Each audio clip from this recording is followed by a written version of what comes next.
Monika Mistry came to Canada in 2006 from Bangladesh. She now lives in Montreal. On May 30th, 2015, Monika married secularist blogger Tareq Rahim in Bangladesh. Tareq then began an involved application process with Immigration Canada. The plan was for him to make do in Bangladesh until the couple could be reunited in Montreal. 3 months after the wedding, on Halloween Day, Tareq was brutally attacked. Just hours after speaking to Tareq on the telephone, Monika got the horrifying news that her husband was brutally cut down in the office of Shuddhashar publishing house in the capital city of Dhaka. His head and hands were slashed, and he was shot in the stomach. He was left for dead. Until he makes it safely into Canada, Monika fears for Tareq's safety. The attackers are Islamist extremist terrorists.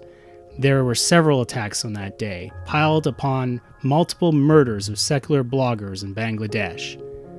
I caught up with Monika at a Montreal cafe last Friday, and I'm pleased to bring you this short interview from November 28th.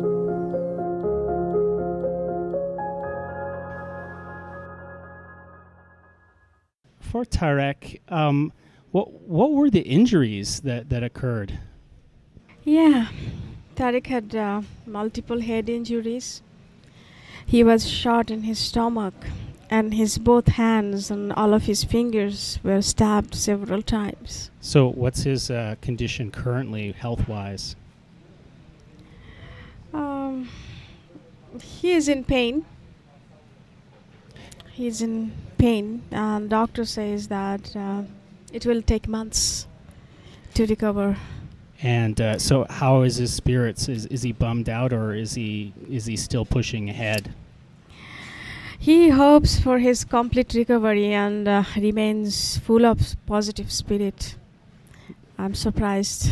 That's great considering what happened. Yeah. So I guess without going into too much detail, could you tell me why do you think Tareq could have been the target for these attacks? I think his way of thinking about the current religious extremism could be a cause of his being a target. Where did he blog? He was a blogger, right? He used to write in several blogs, like Shachalayaton, Somewhere in Blog, etc. And he also had his own personal blog. You're both actually from religious backgrounds. You're from a Hindu background, and he's from a Muslim background. Yes. So really, I mean, you're both secularists. Yeah, of course. But personally, I do not believe in any particular religion since I was 17 years old. But I also believe that if one's religious belief remains private and not become political, it should not be my business. Yeah, really. I mean, it's sort of a kind of a right. Yeah. What is your educational background, you and Tareq? I have a post-graduation degree in literature and film from Jadavpur University, India. And Tareq, I have it here that you mentioned that he studied software engineering in Bangladesh. Yes. So, I mean, really, it's a shame because it seems like you both would be assets to a country like Bangladesh, but because of the situation there, it's difficult for you to stay. Not only us, there are many other people who had been going through this and is going through this. Yeah, exactly. There's actually a list of many targets or bloggers. Yes. So I've actually read that mixed faith marriages are really not very common in Bangladesh. People from different faith backgrounds. What are the attitude towards those? Yes, mixed faith marriages are very much uncommon in Bangladesh. Often the couple are not accepted with respect and gratitude. In other way to say that you will face profound multiple difficulties throughout your life if you are into such a marital relationship. How did Tareq and you originally meet? I read Tareq's poetry since 2008. and I had been a fan, I would say. We finally met through a mutual friend in a bookshop called Modhuma in Dhaka, I think in February 2012, while also the National Book Fair was going on in the capital city. We had a long lasting chat that day, and he suggested me several contemporary Bangla poetry books to buy. And Tareq, I mean, it's tragic that he's over there while you're over here. Does he have any kind of support system over there? Friends, family? Yes, he has his family, and we have some very good friends who are actually taking care of him right now. So the risk is real, but he's not entirely on his own. No.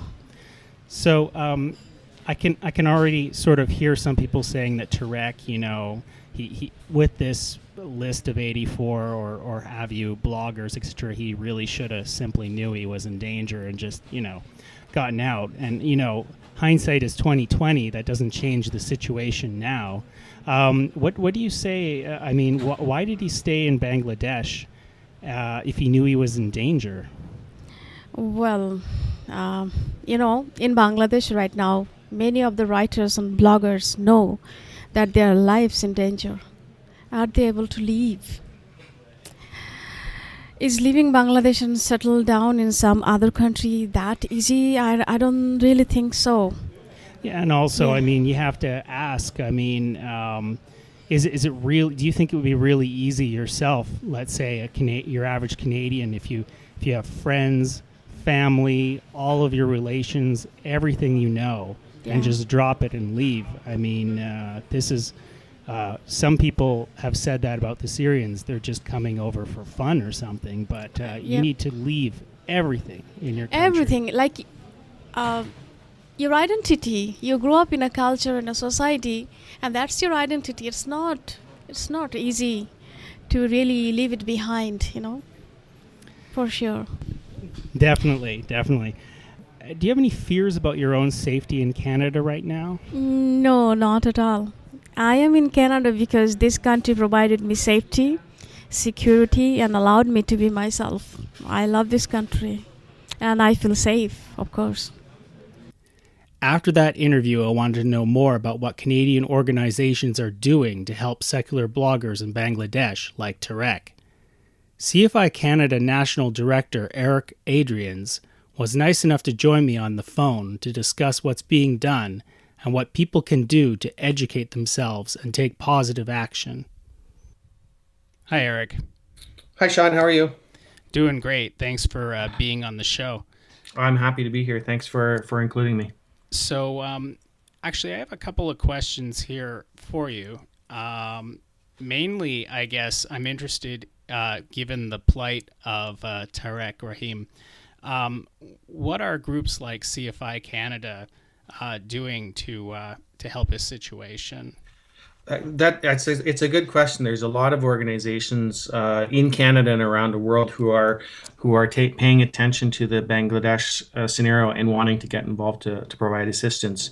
So I'll give you a few examples. Certainly, CFI Canada was introduced to people from Mukto Mono, the free thinking website in Bangladesh, and have been lending assistance wherever we can through connections to legal contacts who can explain the Canadian environment to individuals who are at risk, advise them on process that they might need to know should they need to seek asylum or seek refugee status. We have also hooked individuals up with other organizations who can lend supports and services. It's certainly Humanist Canada, Atheist Alliance International, PEN Canada, Canadian Journalists for Free Expression, as well as organizations in other countries are actively involved in helping out. CFI in the U.S. has helped a few individuals as well to transition to safe locations. The thing is, there's an awful lot of writers in Bangladesh who are at risk, and so they're looking all around the world for assistance to, first of all, reach a safe location in the short term, and then secure a safe location for the rest of their life, or as long as they need to. CFI Canada has lent assistance specifically to a number of individuals. One family has actually reached Canada, and so we have lent assistance to them through their refugee claim process. We are also getting actively involved in the case with Tareq Rahim, given that his spouse is a Canadian citizen. And we're hearing almost daily from people who are at risk and calling for assistance. So, what can listeners do? What would you suggest listeners do to help Tareq's situation? Well, there's really two or three practical steps that people can take. First off, people can log on to the online petitions that are available to push the Canadian government and indeed other governments to lend assistance to Tareq and to others. Politicians need to hear from citizens in order to know that it matters to them. And politicians, my experience is, do respond when they start to hear from citizens. So that's one step. People should also feel encouraged to write letters to not only their own member of parliament, but indeed to the prime minister and to the immigration and refugee minister. Given our new election, they are paying attention to issues of refugees, and certainly Bangladesh is on their list. CFI Canada, given that I serve on the Office of Religious Freedom External Advisory Committee, I've certainly been in contact with the Office of Religious Freedom to make sure that that office keeps Bangladesh high on their radar and informs the minister about what to do. Certainly, we encourage people to make donations to organizations who are providing assistance, and I always encourage people to double check those details, make sure the organizations who are claiming to give support really are giving support. In our case, we've spent thousands in terms of legal fees, rent and accommodations, and other financial supports, not only for the refugee family who's in Canada, but we've also made a commitment to assist Monika Mistry with the legal fees that she's going to incur in order to make applications to bring Tareq to Canada. So I just say, write your letters, certainly talk to your member of parliament and other elected officials who are obligated to follow up with these kinds of things, and just make sure that people know what's going on in here. Talk to your friends, talk to family, ask your local media if they're covering stories related to secularists, intellectuals who are at risk in Bangladesh, and how that might relate to Canada. That's great. And actually, I'll be including links to all of these things that I find and anything that you provide in the show notes, and also on the podcast blog post as well. That's great. I encourage people to get educated about what's going on, because I think there's a whole lot more to what's going on in Bangladesh than what many people might recognize. There's an excellent, posted on YouTube as well as on the CFI Canada website, there's an excellent lecture. It's called the Voltaire Address from the British Humanist Association that gives the history not only of the recent attacks and issues in Bangladesh, but the longer history as to why this has all happened since 1971. And it was given by Rafida Banya Ahmed, who is the spouse of Abhijit Roy, who was murdered earlier this year, and she herself was brutally assaulted in that. And she continues to talk about the history, about why this matters, and there's a lot there to be learned about the fact that Bangladesh was founded as a secular, open country, and it's relatively recent that these kinds of radical situations are happening. So we really need to pay attention to the local experts and understand how that connects with Canada, given the very sizable Bangladeshi community that's here and the connections that exist. Definitely, and it does really pay to have a sort of historical view of these things. I know that ever since I've started following this story, you kind of get one very surface level story on the top, and then there's a lot of history and consequences of what happened in the past and as well. Yeah, the details are very complex, complicated. There's a lot of things, and almost every individual that I've spoken with from Bangladesh has connections to a whole variety of issues, from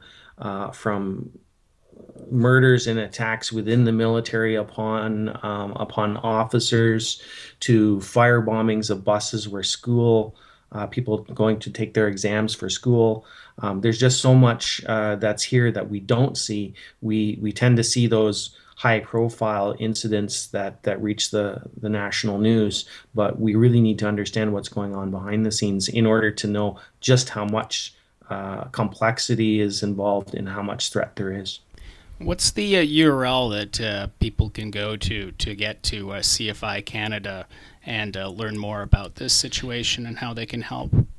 People can visit www.centerforinquiry.ca or indeed cficanada.ca. Either one will work. And of course, Center for Inquiry is spelled the right way, which is CENTRE.